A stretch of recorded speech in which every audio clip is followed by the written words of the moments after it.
All right. Seems as good as time as any. Jordan, you want to kick us off since you mentioned your question with cliffhanger? You bet your sweet Bippy. I don't even know what a Bippy is, but you can bet on it. um, so with these, it's actually tied to the reviews. He's gotten like almost 10, and I think obviously because he wants to make sure that they go to him, like his name is mentioned on every single one of them. So I did tell them to be, hey, be careful, don't like give them words to say or anything like that. And I've also said if they don't know what to say, just take a rating, because Google does count that as a review. And so I didn't know if that would potentially cause any flags with Google seeing like, oh, we got just like 10 in one day, mentioning the same tech, which I think of it logically too. Like, okay, well, it's no different than me asking a bunch of customers that we've done work for to leave us a review and getting something kind of in a lump sum. So I'm just curious if there's anything to watch out for there that we need to be careful with, and just don't want to mess that up. Yeah. So you've done well in the sense that you don't need when you're getting carrier reviews, you don't need to have people pretend that they're a customer. That's no good. Don't do that. Correct. The other thing to be clear on is um, uh, making sure that people are not creating new Gmails to leave you a review. If it's a new account that all it's ever done is left one review and that's all it ever will do, that is going to flag your account. So make sure that that's not happening. And then the third thing, this is less like concrete as the other two, but it's something that I think is reasonable to mention, is if all those reviews are coming at the same time from the same IP address. Like if it's, you got 10 people in a room and you said, hey, everybody scan this code and give me a review, that may be something that Google flags as well. But Okay. Yeah, for I the don't It think most, that's also happening. but it also may not, Jordan. right. So like Yeah. good questions to ask, but like just not something that I would overthink unless you're like paying people to get review or paying people for reviews, like strangers and stuff, and they like post on their review, like, yeah, this guy gave me $5 to leave a review. Like, yeah, Google's punish you for it, but like just I'm don't be blatant about about those things, and then just don't get like a butt ton of reviews at once and then just sit and not get any reviews for like mhm. months. That's a little bit of a red flag to Google as well. But as long as you're just consistently getting reviews and they are legit, meaning by like real Google accounts, real people, you should be in the clear. There's always a chance of reviews falling at any point. Google can take away reviews or decide not to post them. And again, don't get into the weeds of the whys of that. That's just Google Mhm. being Google. But there's really not we don't see like, a ton of reviews getting taken at once. Yeah, and I think these are all people, friends and family that he's Yeah. done work for, and maybe even some Yeah. customers that he's done work for other That's great. companies. So we're like getting reviews from those people. So it's That's fine. They can fabulous. testify to the quality Right. of work that they've seen that guy do or the quality of human they've seen him be. And those are totally Yep. legit reviews. Beautiful. Thank you. Great questions. What other questions do we have today, team? Thoughts? Insights? I did want to add to that Google review question that was just asked. Yeah. Uh, I did a successful Google campaign with my crew a couple of actually last season, and we got a bunch of reviews all at once. And then the next month, we didn't get as many reviews. The campaign, I sort of just did it for 30 days, and then we got flagged because we did get a bunch of reviews the following month. So I did hear a gentleman say he was doing campaigns, sending out $500, which is pretty motivating. It did happen to me. And so what we have done now is we've tried to make the campaign sort of like every 2 weeks, so that therefore we keep a regular campaign going on, but we don't give out such a big, or we don't give out such an incentive as high as that one. But we try to just get them going every 2 weeks, so we don't get flagged again. So it did happen to us, and I did say that was positive. They didn't tell me why. Google just Yeah, stopped they're this, and never going to we were tell you. down. They They're didn't tell us never going to why. tell Yeah, you why. Yeah, but that was Google's one never of going to the tell you why. yeah, But since you mentioned that, Nicole, I thought maybe that's Yeah. why, because that happened to me and I didn't know why. So as soon as you said that, I Yeah. said something like that happened to me. So Yeah. If keep you in get them mind on how all, regular you do it. yeah, if you get them all in one place all at the same time and then don't really get them again, that's definitely going to happen. It's also why when we run Google review campaigns for people, we do stagger it over the course of 2 weeks so that they do kind of trickle in. And so if you do something like Jordan, where he's motivating his team and he is going to get an influx here over the next couple of days, let's just make sure that the next couple of weeks we're still getting 1 or 2 each week. We don't get a ton in the next couple of days and then just let it die. So that's super great insight, Fletcher. Appreciate that. Yeah, and I shouldn't have to worry about that because we are still getting regular reviews Yeah. weekly. We tracking that with our KPIs and all that stuff. So I don't think that'll be a problem. Yep. Love it. Jordan, I about called you Stacy, but I saw you before I said it. What's going on, dude? Hey, good morning, everybody. I've got a question for companies that run like smaller service calls like we do. Sometimes, for example, we might book a job that's only like $1,000 or $2,000, and it's booked out. Like we go out, we estimate it. We can't actually do the work for like 10 days or something like that, or a week, whatever works with the customer's schedule and ours. And then in that period, we lose the job. And so it's a discouraging thing. I don't know if it's because they're getting additional bids or they just second think it or whatever. But I've thought about like implementing a deposit on any job in order to earn that spot on our schedule. It's not something that we're doing, and I feel like it's something that would be like an easy add-on to what we're already doing. But if anybody has experience with losing jobs that were accepted under contract and then lost them in ways that they continue to retain them, that would be my question. Can I answer? Yeah. Because we do a lot of small calls and we do a lot of stuff in the 3,000 and less range. We always collect a deposit to schedule anything out. We will never schedule it out unless we collect that deposit. So that right there kind of keeps them retained. Travis and I have talked about having some type of I don't know what we called it, but basically like a refund policy, if you will, if they cancel the job just because it creates holes in the schedule when that happens. I haven't implemented that yet, but we've had really good success. I think we've only had one $1,500 job cancel that we've scheduled out, this year. So like if it was happening regularly, I definitely would add a cancellation policy and just make sure that's explained to them when they make their deposit and explain why, because holes in the schedule are hard to fill after you've already put it on the schedule, because you fit everything around that. And so I would definitely require a deposit to get it on the schedule.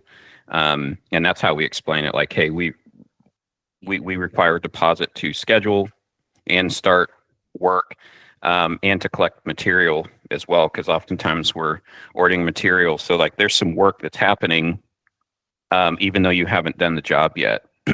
So I think it's important to explain that to them. Is that a dollar amount or percentage? It's a percentage. So like in the state of Tennessee, you'll have to check your state laws, but we can only legally collect up to 30%. You can't collect more than that. I know there's contractors that do more than that here, but we follow the law here. And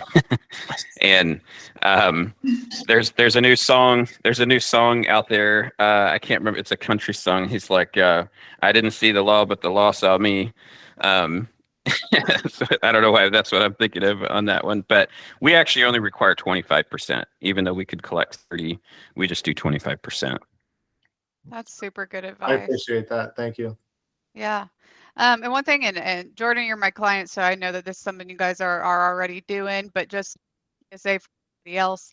If you have an office manager, you know, somebody on your team, let's make sure that they are calling to confirm those. You know, let's make sure if it's, especially if it's scheduled out over a week, let's make sure that when we get within a week of that job, we're calling. Let's make sure that when we're in 72 hours of that job, we're calling and texting and confirming. And then the day before, you know, we're calling and texting and confirming, just so that if somebody does end up canceling for whatever reason, you know, you're not day of being like, shoot, you know, that should help reduce some of that as well. But I definitely agree with the advice giving that getting some type of deposit to secure that spot just so that there's some skin in the game is huge. And Jordan, do you, I guess this would be like an add-on to my question is, there's a kind of a difference between a reschedule and a cancellation, right? And I don't, a reschedule doesn't hit me as hard as just like a straight up cancellation. And so do you differentiate between those two? I do. I'm never going to punish a customer for rescheduling, because for them to actually call in and say, hey, I'm really sorry, we still want to do it, but like we need to push it out, like life happens, and I get that. I view that quite a bit differently than just canceling the project altogether. Revenue is revenue. So another thing Jordan's done that's helped a lot is because his technicians are now on the merit-based pay, and he's worked with them a lot just in terms of, hey, how is there any way that we could do that job today instead of scheduling it out? Like, can we have more materials on hand? Can we, you know, maybe move something from one person to another? Like, is there any way that instead of scheduling it 10 days out that we could just find a way to like get it done? And that's not always the case, but it has caused his technician to at least do anything and everything that he can to just go ahead and get it done, because then that entire concern is eliminated, right? So that's can I add to that? Yeah, absolutely. Yeah, so that's actually a great point, because until we moved to the performance-based pay, it was just easy to schedule everything out because they were going to get paid no matter what. But tied to that, in our training, we have what I call an agenda, and it's something that it's kind of like a script. It's like the only script they really have, but it's really important because it sets the tone for the call. And we use that script before we ever even go explore or look at anything with the customer. And part of that is just letting them know, hey, you know, I want to go look at this together with you. That way, if, you know, I have questions, you have questions, we can get those worked out together. You know, from there, you know, we'll go and write you a quote and make sure you have that in writing before we get in any work. And then we just confirm, like, hey, usually this type of stuff is stuff that we can take care of today. So if it's something you want to have done, it's something we could probably get started on right away for you.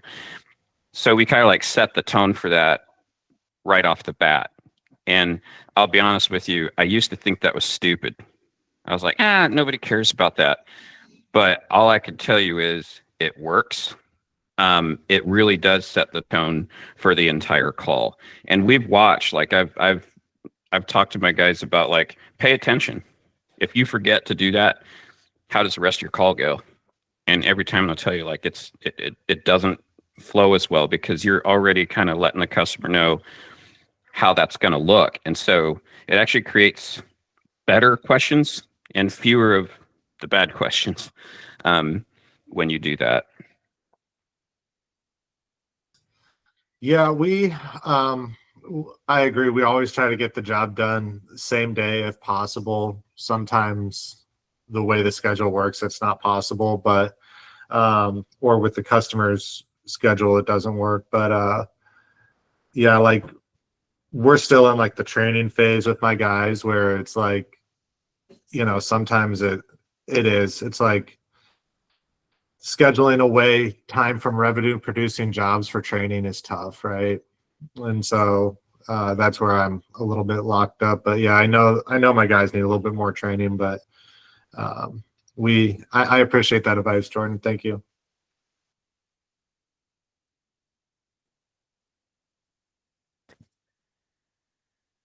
Like Patrick, I think you had your hand up, and Michael, if you wanted to chime in, but Patrick, you can go ahead.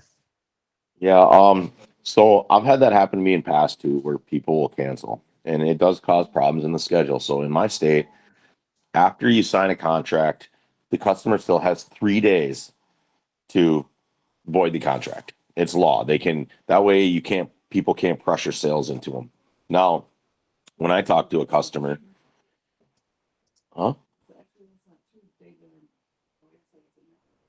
Okay. And now my wife just told me that's not true because my attorney says that's not true. But so what I've read, that's what I've found. But one, I don't try to really push sales like that. What I do is I give them all the information, and I take information from my customer and I make sure that we understand each other. And then when we sign a contract, there's always a deposit. And if I think that it's kind of a customer that is still on the fence a little bit, then even I can charge like a cancellation fee if I want in my contract. So that way, like you said, in Tennessee, you're only allowed 30%. Wisconsin, I think we're only allowed about 25% for a deposit. And depending on the job and depending on what materials I got to order, if it's over that 25%, it is what it is. I'm not going to sit there and eat special order materials for a customer because of that. So you got to be able to cover the costs. If I lose that job because somebody wants to void out their contract, that's fine. You don't get your money back. Then we go to court. That's what I got an attorney for. I'm not scared to use them. I'd rather have people look me up on CCAP, which is our court systems here in Wisconsin, and find out that Muller Construction is not going to be pushed around either, because there's people that can be kind of shady. Now, we've never been sued, but we have brought other clients into court. Every single one of them, I lost money because small claims court sucks, but at least people know that we're just not going to be pushed around. And this has actually only come down on 3 accounts for me. Each one of those customers were well over millionaires. I have been screwed by rich people more than anybody else. I prefer to stick around the under $100,000 jobs right now because they're easier for me to manage and they're on par with people that I usually that my business can keep up financially with what they're doing. So I have leverage. If you ever want to get your butt handed to you in court, let somebody hold you up in litigation, and it kind of sucks. I've learned the hard way in the beginning. So what I try to do is make sure that I select customers properly. One, I do not take every customer out there. It's not worth it. I even told a guy about 4 weeks ago, he kept pushing me to build his house, and he kept trying to get my attention to straight. Oh, I'm going to buy this equipment. I'm going to buy this equipment. And I'm like, I don't care about the equipment. I need to have this information on the plans. And I just couldn't seem to get him to understand. And I'm like, you know what, man, I don't think we're going to be a good fit. Find another contractor. We kind of talked about that yesterday, Patrick, right? Sales is all about sorting.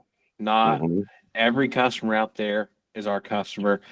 And so, yeah, a lot of it is just, okay, hey, can we maybe identify some of that on the front end so that we don't have to get to the point of small claims court. Right. So yeah, that is all very true. Oh, it's just a lot of learning curves. And then with having this group, hearing other people's issues, it's kind of funny because I feel like I'm just learning. And I get in this group, and then I hear other business owners in this group that I know have been in business longer than me, and they have the same problems I have now, or they have now, that I've had 2 years ago, and I've kind of learned a little bit from that. So it's interesting to be able to see on how everybody else works this too. Yeah. Yeah, I think like it's really important not to get emotional about those decisions, because like when I first started, I was so excited about starting, and I was hungry for work, and anything I could take, I would take. You know, it was 8 years ago. But like Travis said, the sales process should really be like one of the things you should be using that to actually sort through customers, because most of those issues should be taken care of on the front side, not on the back side. And switching to cost plus has really helped us because the people that are going to take issue with you making money are going to take issue when you present it to them instead of after the fact, because they see everything. And so cost plus changed my life. For me, cost plus is like Chipotle. It it tastes good, it's nourishing, and there's that video of that kid that's like, Chipotle's my life. Well, cost plus is my life, for all of our projects. So but yeah, it should be taken care of on the front side, and use your process to weed those people out. I have turned customers down. I had one that we were bidding a big, very large project, like a somewhere around a $300,000 addition, and we were just doing the electrical. But he asked for a small call. I quoted it for him. I told him exactly what it would cost. He approved it. We went out and did it. I sent him the bill, and then he calls me afterwards and goes, Why did it cost me so much for you to just do this? And I was like, I told him, I said, I'm confused. What? We told you exactly how much it was going to be before we went out. You approved it. Seemed like there was no issue. We go and do it, and now there's a problem. And I said, I'm really confused about it. He's like, well, I just don't think it should cost that much. And so I said, okay, well, what do you think's fair? So he told me, and I was like, well, I can tell you that's not fair, but I'm going to send you a bill for that. You're going to pay that. And he paid that. And then I called the contractor up after I got done on the phone with him, and I said, hey, you're going to have to find another electrician for this big project. And he's like, well, why? And I told him what happened. And I said, if he's going to quibble over a couple $100, what do you think he's going to do when it's $300,000? And about 2 months later, I found out that they fired the customer because he was always just trying to push people around, changing the terms of the agreement, being wishy-washy. And so you have to pay attention to that stuff. And like they said, not every customer needs to be your customer, and take the emotion out of it. It's really important to take the emotion out of it. It's good. Absolutely. Back Steve to J, your. Yep. I was going to jump in. My bad. Yeah, No, go for you're it, good. Michael. I was going to transition to you. Back to the original question. We send out. So I always, even when people call and say, "Hey, we're ready to move forward," and we do a lot of $1,000, $2,000 jobs. Even when people call and say, "Hey, we're ready to move forward," I always say, "Great, just respond in a email so I have it." Having it in writing sometimes seems to make it more concrete. But then we reply to that email with our deposit. So we send them an invoice for a deposit, which locks them in.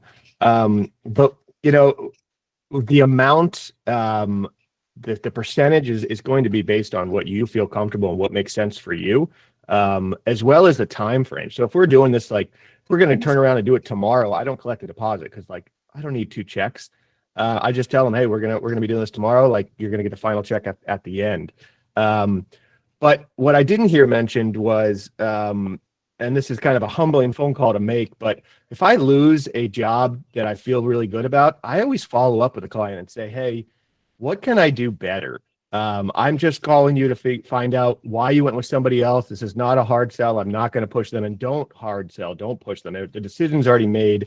You don't want to make them feel bad about it. But I always say, hey, I'm just trying to learn. I'm always trying to better myself. What could I have done better? And then you can find out maybe why they went with somebody else. Was it a time frame issue? That's huge, Michael. Yeah. So and hopefully that's humbling for sure. And so humbling, love that you're willing to do that, because something that I always tell clients is if somebody gives you is very, very rarely the real reason why somebody is not moving forward. And so when you first have that conversation and they say, oh, I need to talk to my spouse, or we're waiting on other estimates, or even if somebody's knee-jerk reaction is to tell you price.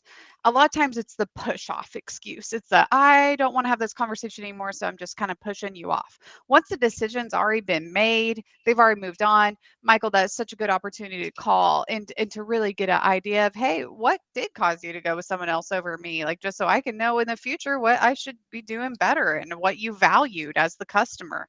And so that's huge. Great advice. Um, Jay, I see you in the chat here, and you're asking an Mhm. awesome question. I don't know if you can unmute and elaborate, but I can read it for you. Jay's asking, what systems or hires helped y'all move from being the bottleneck for decisions to really empower your team to handle things independently? Yep. What hires or systems allowed you to no longer be the bottleneck? I'm sorry, I'm real loud where I'm at. But It's yeah, okay. just going from having people in the field that you're always guiding versus going to where you're able to hand off, so to speak, and expect them to be able to communicate changes and things like that. Yeah. Michael, I see you in the chat here. You're saying office person 1,000%. I see Riley here who would probably say the same thing. Office person's huge. And if you feel like your office person isn't taking a lot off of your shoulders for anybody here, let's talk to your coach about it, because that either means it's the wrong person or we haven't equipped them to do that. I saw two hands go up at the same time, but Rick, I think you beat Laura by just a hair. So Rick, I'm going to let you talk. What systems or people really helped you to no longer be the bottleneck? You know, when we hired the office girl and we thought we don't need much, we just need somebody there answering the phones. And our first office girl was a very sweet girl, but Scott told her, said, we need to make a copy of this right here and get it sent to somebody. And our first girl, she's like, how do you make a copy? And we realized, all right, we're in bigger trouble than we thought. And so we moved on from her, and we got the next girl who took us to the next level. And we was actually talking to Nicole, and we're like, look, we're gonna have to hire a third girl. One girl's part-time, one girl's full-time answering the phones. We're a young company. And Nicole said, absolutely not. You're not hiring nobody. She said, we've got people that's got two girls in the office doing a lot more revenue than you. If those two girls aren't cutting it and aren't getting the job done, there's something wrong. Either you're giving them too much junk to do and they're not efficient or whatever. So we started looking, and sure enough, we just had bad fits all the way around. And we found a girl that has actually got in there and kicked tail. So hiring the right person is huge, and that's been a absolute game changer for us. I mean, she just absolutely phenomenal. And then we've got a dispatcher that we got that's doing really good too. So the office help and somebody that is willing to shoulder a lot of the weight, not the attitude of, well, I don't get paid for that kind of attitude. That's not what we're after. Yeah. So that's been what's been huge for us, is finding the right, and you may have to go through several of them like we did. Amen. And then have Nicole tell you absolutely not. So just listen. That's great advice, Rick, where don't let the wrong hire make you give up on the role. Like sometimes it will take going through a couple people till you find that right project manager, or you find that right estimator, or you find that right office manager. But that doesn't mean that role is not the right role for you to be hiring. It just means we haven't found the right person yet, or we haven't given the right systems or built the right systems for that role. And so just don't let that, like, use Rick as a testimony. Don't let the wrong person make you give up on that role being the right move for your company. And something else I've even had, I mean, our office manager will actually put tickets on my desk of my tickets that I actually underbid, and we didn't get the right, I didn't hit the right numbers, and she'll put stuff like, "You're fired, you can't bid no more," and you know, and so I mean, I walk in and I feel like when she calls me, I'm over here feeling like, am I in trouble? You know, but you know, she's doing it for the team and for the company, and she's phenomenal. So stay after that Yes. and really aim for that Yes. kind of person, and they're out there for sure. Yes, that ownership and accountability. We love to see that. Love to see it. Laura, I saw your hand up and I want to give you the opportunity if you have feedback on this or questions. Well, I do have a question, and I apologize. I'm driving. Otherwise, I'd have put it in the chat, and I don't want to derail the conversation from the current topic. So I was curious. Jordan, the electrician, I think, is it Jordan Berry is the electrician, the contractor? Okay.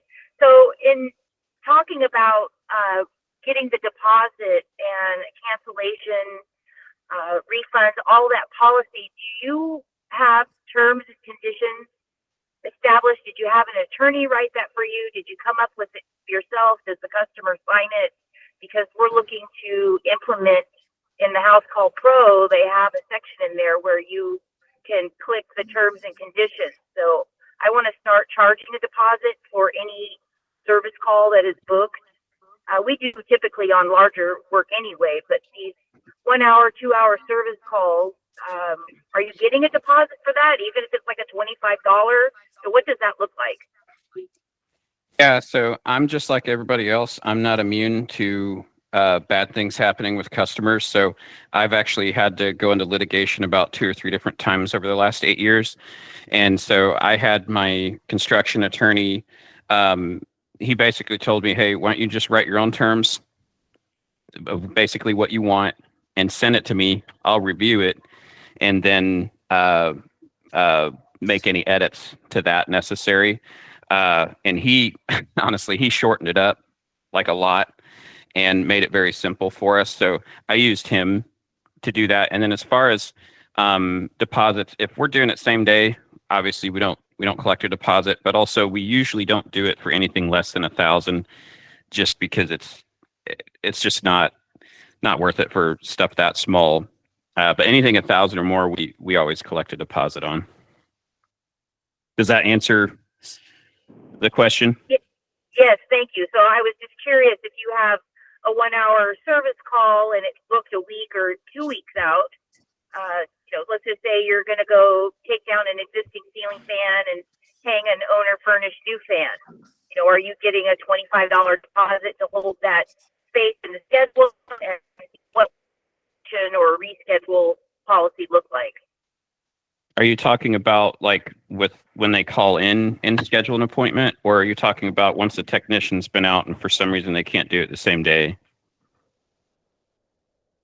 I mean, I guess maybe both applications is interesting. So a lot of times we'll do, if I can get enough information over the phone, text me a picture, it's basic. If there's already a fan there, it's usually pretty easy unless you got to put a new ceiling box in or the wiring scooped up. But 9 times out of 10, it's pretty straightforward. So it sounds like you're not collecting a deposit on a call like that.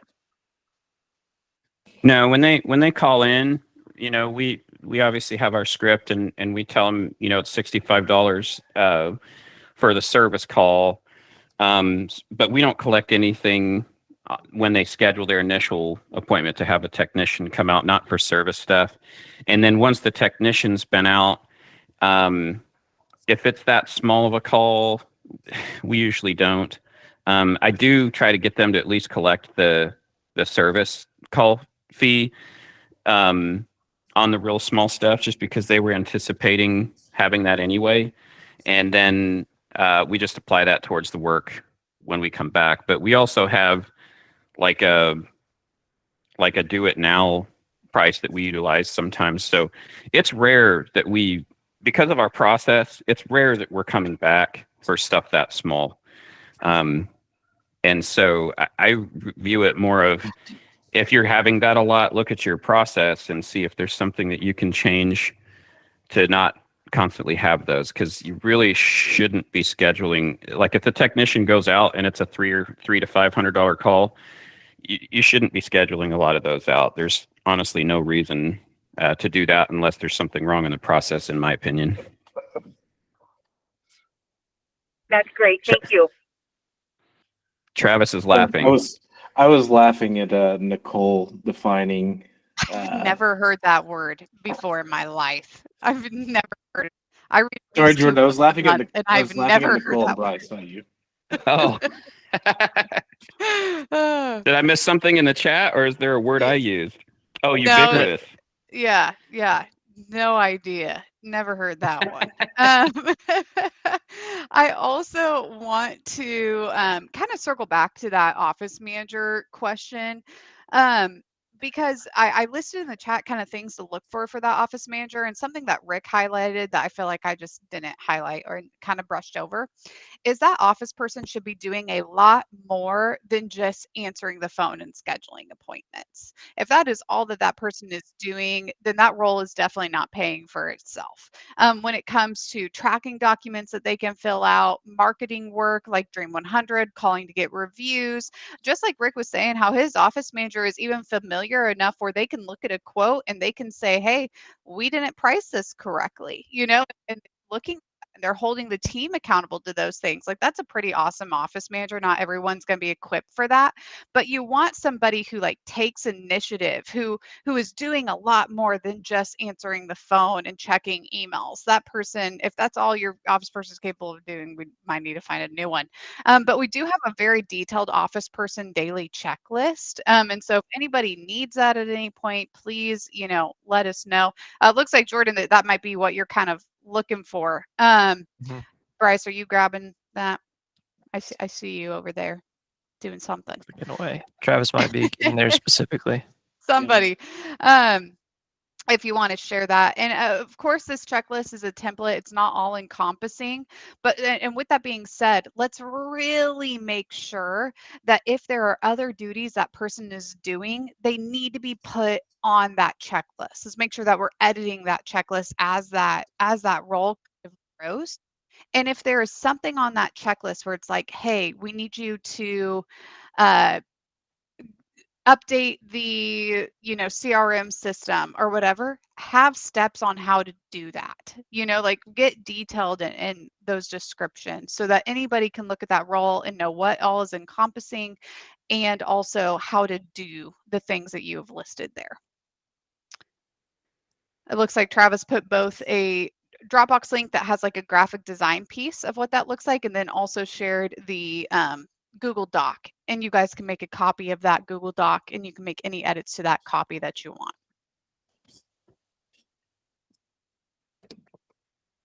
Any other questions today? Thoughts, concerns, grievances? Yes, I got a quick question. Somebody, I don't know who they're talking about. They're talking about they have a program that helps them do estimates. Oh man, I should have wrote it down. Travis, this is your fault. Riley, that may have been you. I was just I think it was Riley. Or Lance last week, maybe. No, it was today, and it was. Sorry. It was a gentleman. Yeah. We use Builder-Trend for our estimates. Who do you use, or what do you use? We use Builder-Trend, and we like it a lot because of the cost code catalog feature. Basically, we can provide a line item for every single little thing down to a doorknob if we want to.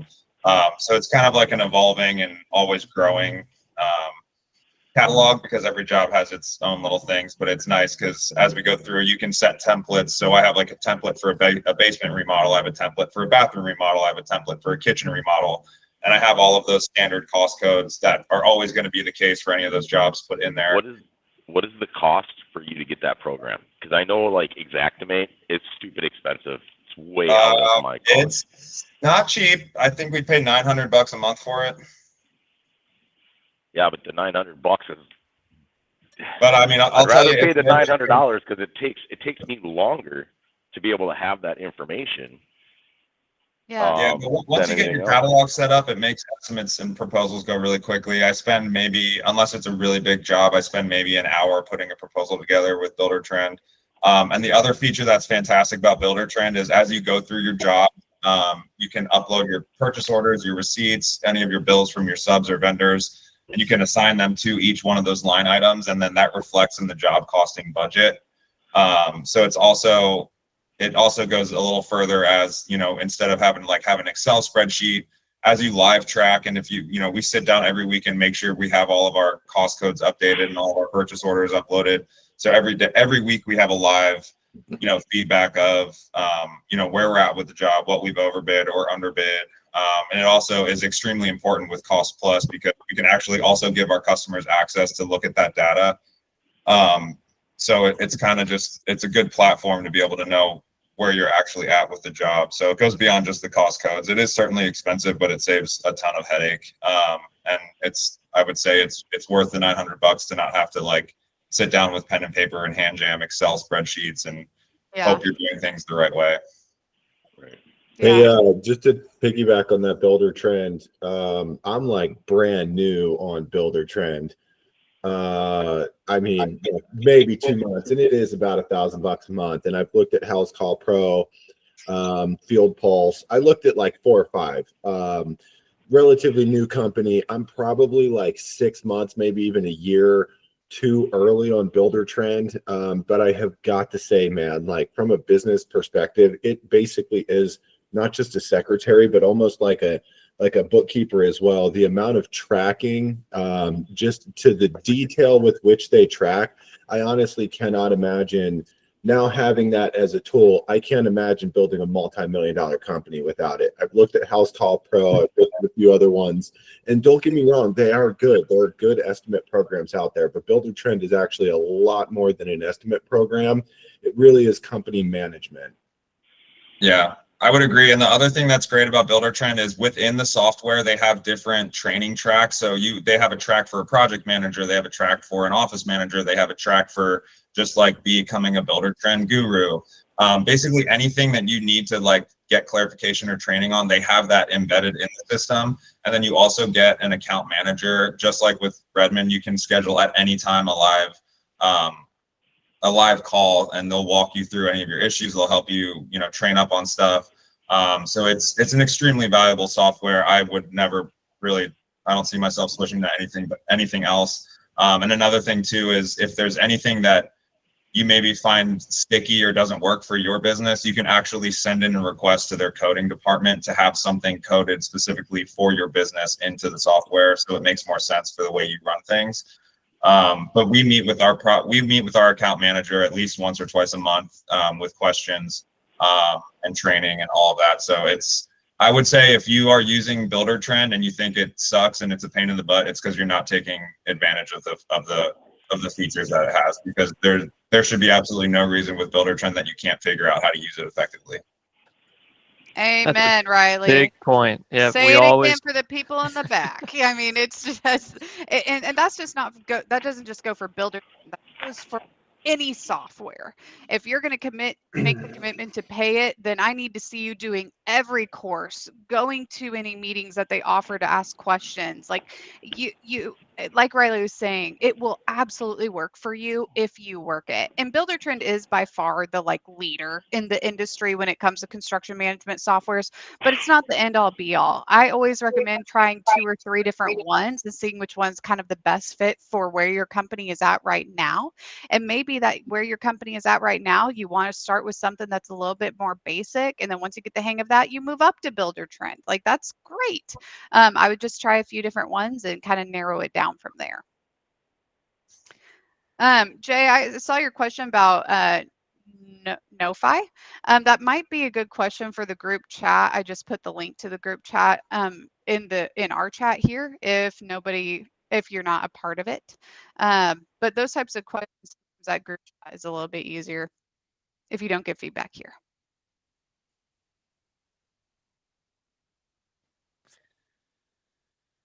All right. Guys, great feedback here today. Great questions. If we didn't get to your question or if you want more information, email your coach, book a laser call. It's what we're here for. And you also got that group chat. And so if you're wanting links or more information about Builder Trend or whatever, great resource to go. Okay. We're going to wrap it up here today. Everybody be safe on Memorial Day weekend. Enjoy it. I hope you all are taking some time off, even if it's not the full day, which I encourage taking the full day. Take that time with family, friends. Enjoy it. You deserve it.